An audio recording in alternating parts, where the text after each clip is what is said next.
ঈদের ছুটিতে চট্টগ্রাম ও ভোলায় সংঘর্ষে প্রাণ গেছে ৩ জনের। এর মধ্যে চট্টগ্রামে 2 জন ও ভোলায় নিহত হয়েছেন 1 জন। সংঘর্ষ হয়েছে হবিগঞ্জ ও গোপালগঞ্জেও। দুপক্ষের বিবাদে আহত হন অর্ধ শতাধিক। এদিকে চাঁদা না দেয়ায় 2 ভাইকে কুপিয়ে হত্যার অভিযোগ মিলেছে নরসিংদীতে।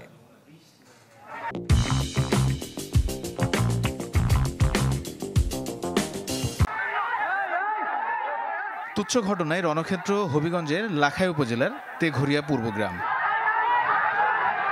জানা যায়, আব্দুল মজিদ ও তাহের মিয়ার বাগবিতণ্ডার জেরে সংঘর্ষে জড়ায় দুপক্ষের সমর্থকরা। দেশীয় অস্ত্র নিয়ে ঘণ্টাব্যাপী চলে সংঘর্ষ। এতে আহত হয়েছে অর্ধশত। খবর পেয়ে পুলিশ গিয়ে পরিস্থিতি নিয়ন্ত্রণে আনে।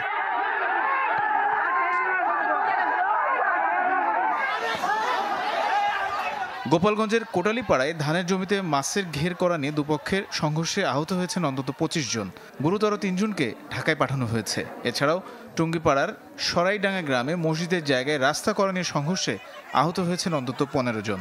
আমরা কোনোভাবে বলছি যে আমরা জমি দেবো না, তারপরে জোরপূর্বক এই যে সে লিজ কাটতেছে। আমার জমিও নাই বা ঘেরও কাটি না, এইদিকে কেন যে করলে আমরা বুঝি নেই। হঠাৎ আজকে আমাকে ঘর দুয়ার বাইরে বাইরে কেস মামলা ইট পানামারি সব কিছু করছে। 50 থেকে 60 জন আনুমানিক লোকজন আইসে গ্রামের এ মাথা থেকে ও মাথা পর্যন্ত ভাঙচুর করে এবং অনেক টাকা পয়সা লুটপাট করে নিয়ে যায়। তুই কথা বলে তোরে এই রান্দাও দিয়ে কোপাবো। 3 জন আমার দাঁড়ে আসছে।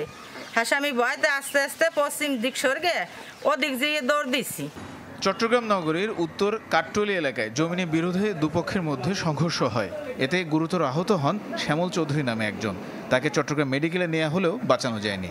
আরেক ঘটনায় রাউজানের হলদিয়ায় নিহত হয়েছেন শাহ আলম বকুল নামে এক প্রকৌশলী। পারিবারিক বিরোধে ঝগড়ার এক পর্যায়ে ছোট ভাইয়ের এলোপাতাড়ি কোপে ঘটনাস্থলে মারা যান বকুল।